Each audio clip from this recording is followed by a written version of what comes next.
Oi gente, eu sou a Lani, bem-vindos a mais um vídeo no meu canal. E hoje nós vamos falar sobre o templo do Espírito Santo, que somos nós. Então, em 1 Coríntios 6,19, pega a sua Bíblia, gente, pra gente abrir juntas, tá? E já aproveitar e fazer o devocional do dia. 1 Coríntios 6,19. Eu tô lendo tão pouco o Novo Testamento, gente, que eu nem tô com mania de abrir. Eu tô lendo mais o antigo, não, antigo Testamento. Abra lá em 1 Coríntios 6,19, que fala assim. Eu vou ler do 18, tá? Fujam da imoralidade sexual e de todos os outros pecados que alguém comete fora do corpo. Mas quem peca sexualmente peca contra o seu próprio corpo. Acaso não saibam que o corpo de vocês é santuário do Espírito Santo, que habita em vocês e que lhes foi dado por Deus e que vocês não são de si mesmos? Vocês foram comprados por um alto preço, portanto, glorifiquem a Deus com o seu próprio corpo. Essa carta foi para os Coríntios e tem todo um plano de fundo atrás dessa frase, mas o que é ser templo do Espírito Santo? A gente vai falar sobre isso hoje. Nós vamos falar sobre nós somos templo do Espírito Santo e o outro também é. Então é legal essa discussão. Mais do que uma frase de efeito, amar a Deus não é tão difícil, uma vez que você sabe o que Ele fez por nós. Isso tá em 1 Coríntios 6, 20, que fala que fomos comprados por um alto preço. Eu vou voltar nisso depois, mas a gente tem que entender que não amamos a Deus só porque o que Ele fez em nós, mas amamos a Deus por quem Ele é. É muito importante nós nos lembrarmos disso, porque às vezes a gente acaba não sendo correspondido por Deus nesse amor.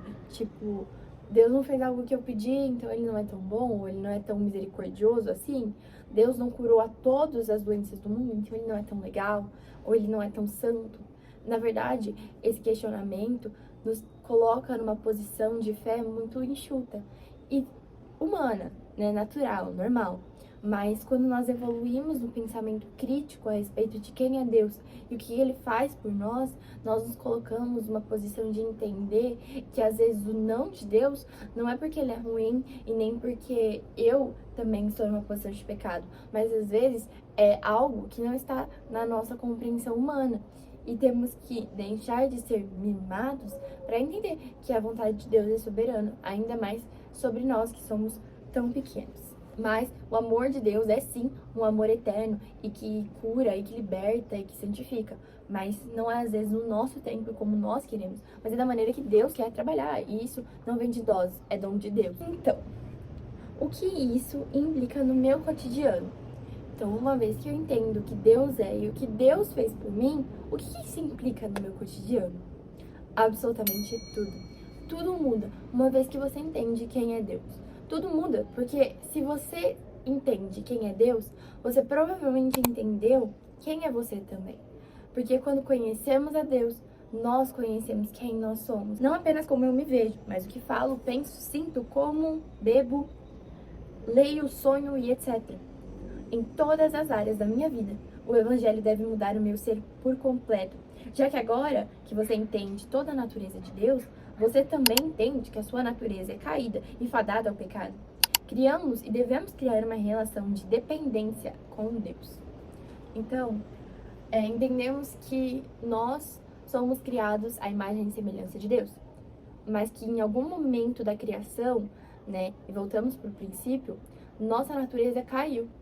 E uma vez que a nossa natureza caiu, o que acontece conosco? Nós estamos fadados ao pecado. Fadados a pecar e viver num ciclo e numa prisão que nos aprisiona. E só somos libertos com o agir perfeito do dom santificador de Deus. Então, todos os dias nós temos que nos santificar. Por quê? Porque nós somos pecadores. Não há um sequer justo.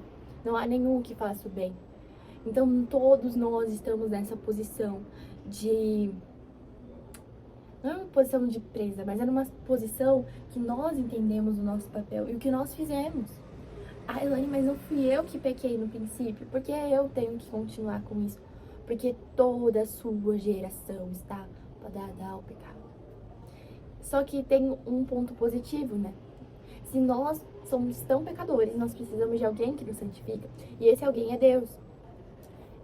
Essas discussões sobre pecado, sobre criação e criador, eu acho que é legal gravar um vídeo sobre isso, porque às vezes as pessoas que estão no começo da caminhada na fé ficam um pouco perdidas em relação a quem sou eu, o que Deus fez por mim. Mas, enfim, eu já quis trazer esse que é um pouquinho mais aprofundado. Se eu vivo comendo comidas que vão me matar nos próximos 20 anos, eu não estou sendo muito coerente com o evangelho que eu vivo.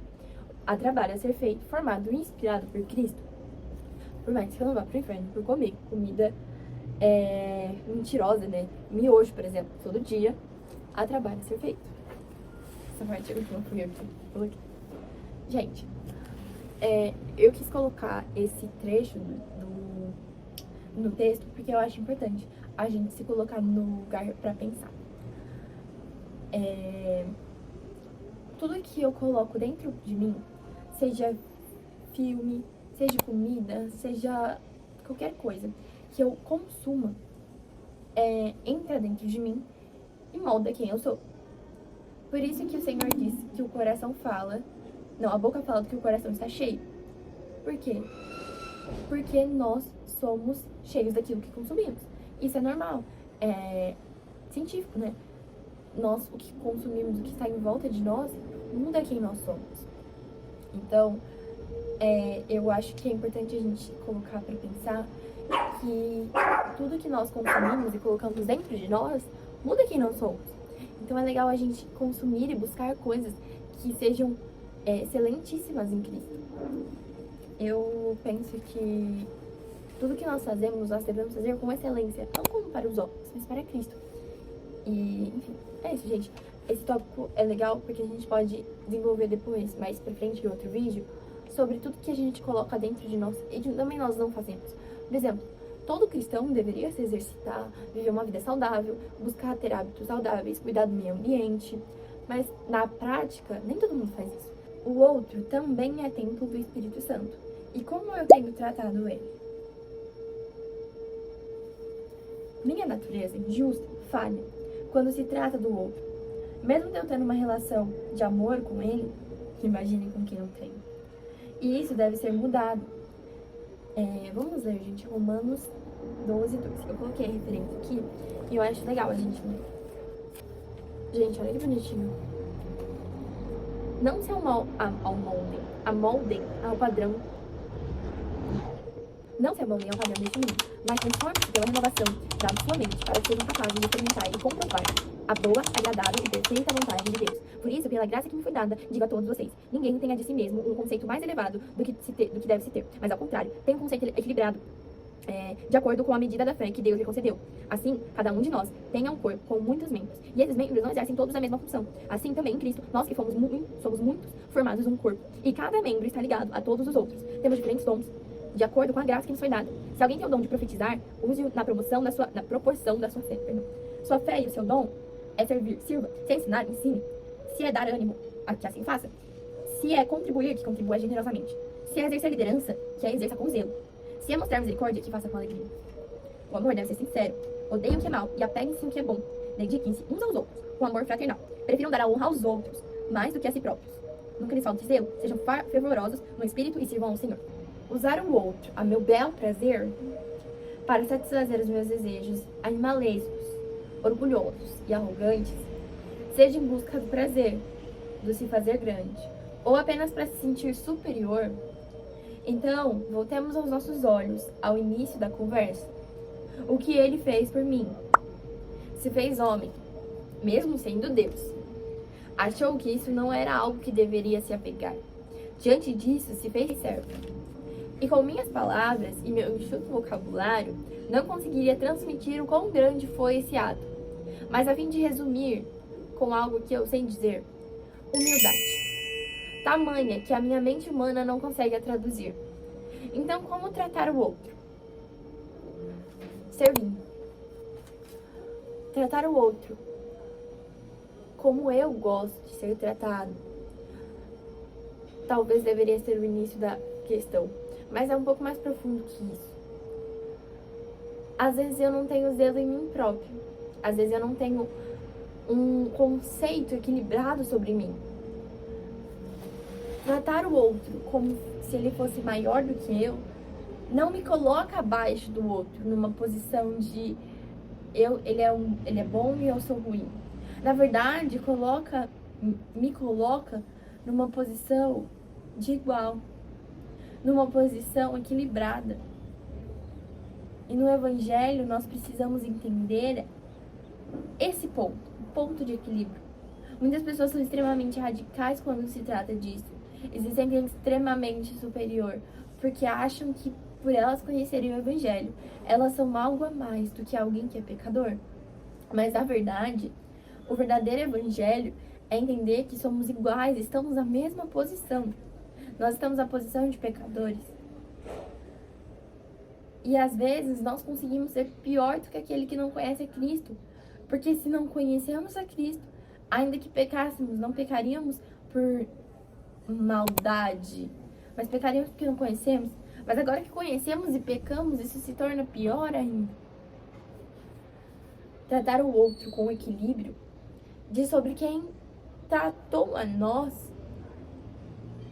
e se fez servo.